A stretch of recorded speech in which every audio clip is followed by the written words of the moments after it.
Dan sejauh di barat lagi, Islam sampai ke sempadan Iberia, ke semenanjung Iberia, di Selat Gibraltar, dan ke selatan Islam sampai sejauh ke Nigeria. Ini semua berlaku setelah Al-Aqsa dikuasai oleh umat Islam. Umar bin Al-Khattab radhiyallahu anhu mewakafkan bumi Palestin untuk umat Islam. Mulai tahun 636 Masihi sehingga tahun 1948 Masihi. Suatu tempoh yang amat lama, tuan-tuan dan puan-puan. 1312 tahun kita menguasai Palestin. Malangnya mulai tahun 1948, bumi yang penuh keberkatan ini jatuh ke tangan Zionis hingga kini. Yahudi Zionis sehingga masa ini telah menguasai Palestin selama 62 tahun. Satu tempoh seusia seorang manusia. Apakah ia sudah terlalu lama? Tidak. Rom dan Parsi pernah menguasai Palestin selama 700 tahun sebelum zaman Rasulullah sallallahu alaihi wasallam. Sebelum zaman Salahuddin Al-Ayyubi, ia pernah dikuasai oleh tentera salib tahun daripada tahun 1099 hingga tahun 1100.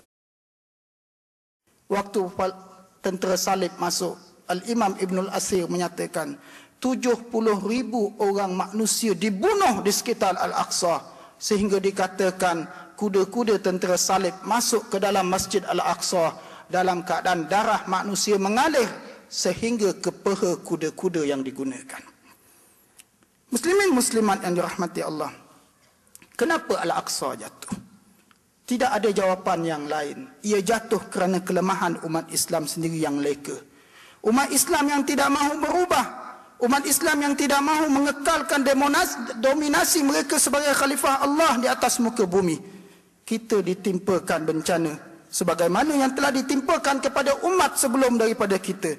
Qala fa innaha muharramatun alaihim 40 sanah yatihuna fil ard fala ta'sa 'alal qaumil fasiqin. Surah Al-Maidah ayat 26. Allah Taala menyatakan, jika demikian, jika kamu meninggalkan jihad, maka sesungguhnya negeri itu diharamkan ke atas kamu. Selama itulah kamu akan berputar-putar kebingungan di bumi. Maka janganlah kamu bersedih memikirkan nasib orang-orang yang fasik itu. Tuan-tuan dan puan-puan sekalian, walaupun saya dapat notis 5 minit lagi, saya perlu selesaikan ucapan saya.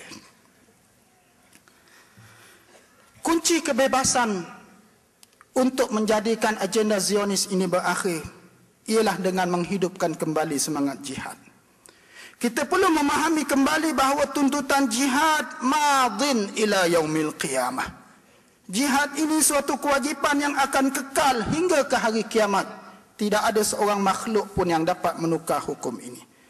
Nabi SAW, Abu Bakar As-Siddiq, Umar Al-Khattab telah menghidupkan semangat ini dan mereka telah berjaya.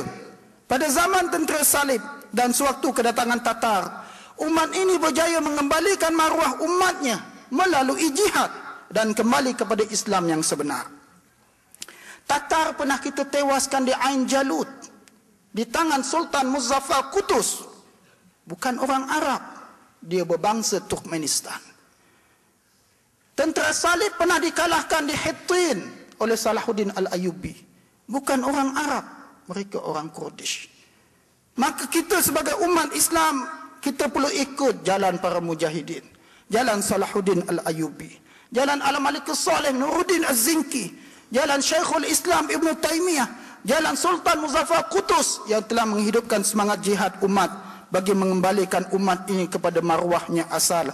Dan inilah satu-satunya formula yang paling mujarab yang akan kekal sehingga ke hari kiamat kalau kita ingin mengembalikan kekuasaan Islam. Apakah apabila kita memperjuangkan isu Palestin? Membawa pengertian kita membenci dan memerangi suatu agama dan bangsa tertentu?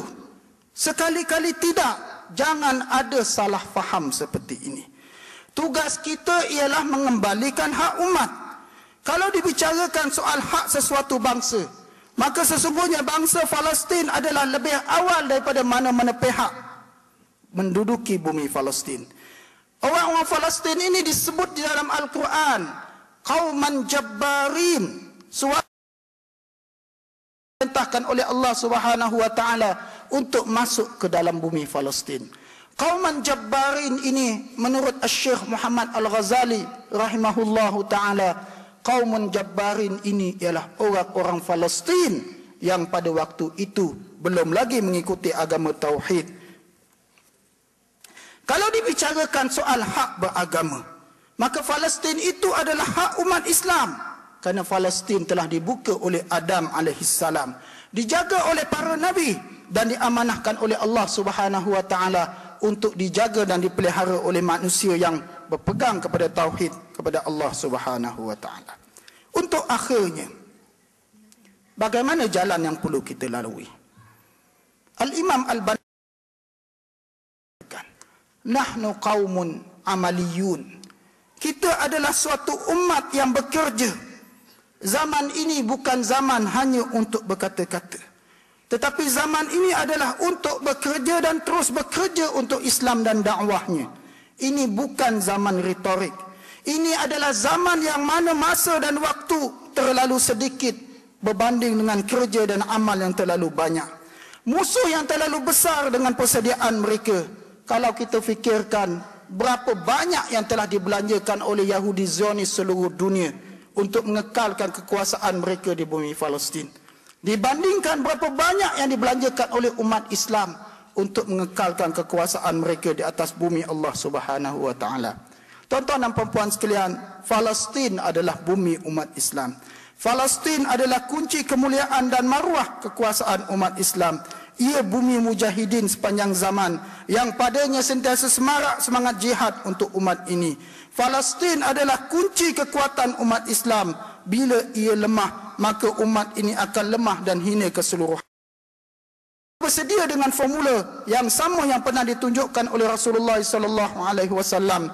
Kita mesti optimis dan yakin pada janji Allah, janji kemuliaan umat ini, dengan syarat ia berjihad. Maka apabila jihad dilakukan, kita akan berjumpa dengan syajaratul gharqad. Kita akan berjumpa dengan fatah, pembukaan yang besar yang akan dikurniakan oleh Allah Subhanahu wa taala. Bukan hanya fathu Palestin, tetapi membuka Rom, membuka alam keseluruhannya.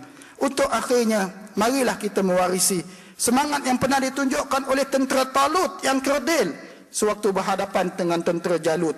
Kam min fi'atin qalilatin ghalabat fi'atan katsiratan biiznillah. Berapa banyak, berapa kali dah Allah Taala tunjukkan golongan yang lemah dan sedikit dapat mengalahkan golongan yang banyak dan kuat dengan izin Allah Subhanahu wa taala. Tuan-tuan dan puan-puan sekalian, untuk majlis hari ini kita perlu mengenang gugur syahidnya Syahid Ahmad Yasin 5 tahun yang lalu. Saya sebut sebab pada tahun syahidnya Ahmad Yasin, saya menamakan anak saya juga Ahmad Yasin. Pagi tadi teringat umur dia 5 tahun. Ya. Untuk hari ini juga, kami di negeri Perlis, setelah beberapa tahun yang lalu, setiap hari Jumaat kita mendoakan kebebasan Baitul Maqdis dan Al-Aqsa, dan kita kekalkan doa itu hingga ke hari ini. Dan doa seperti ini bukan satu perkara musiman yang tertentu, dan kita perlu berusaha di setiap tempat masing-masing agar doa dan peringatan tentang hak kita ini terus kekal di atas mimbar-mimbar masjid. Untuk akhirnya, yang terakhir sekali, beberapa kali akhir dah saya sebut, sejuta penghargaan untuk penganjur aman Palestin dan pihak pembina kerana dengan usaha dan komitmen yang telah diberikan untuk menganjurkan konvensyen yang julung kali diadakan seumpama ini di Malaysia. Dan untuk para adik-adik kita yang ada pada hari ini, kalian semua adalah tentera Islam untuk masa hadapan. Maka persiapkan diri dengan apa sahaja yang mampu, kerana kita sudah kesundukan masa, kerana musuh itu sentiasa berusaha untuk memusnahkan kita daripada segenap arah. Dan untuk muslimin muslimat yang dirahmati Allah, kita semua bertanggungjawab. Kita semua akan dipersoalkan oleh Allah Subhanahu wa taala pada hari akhirat kelak apa yang telah kita lakukan untuk Palestin. Akhir kalam, selamat berkonvensyen. Anggaplah kita sebagai Jaishu Muhammad yang sentiasa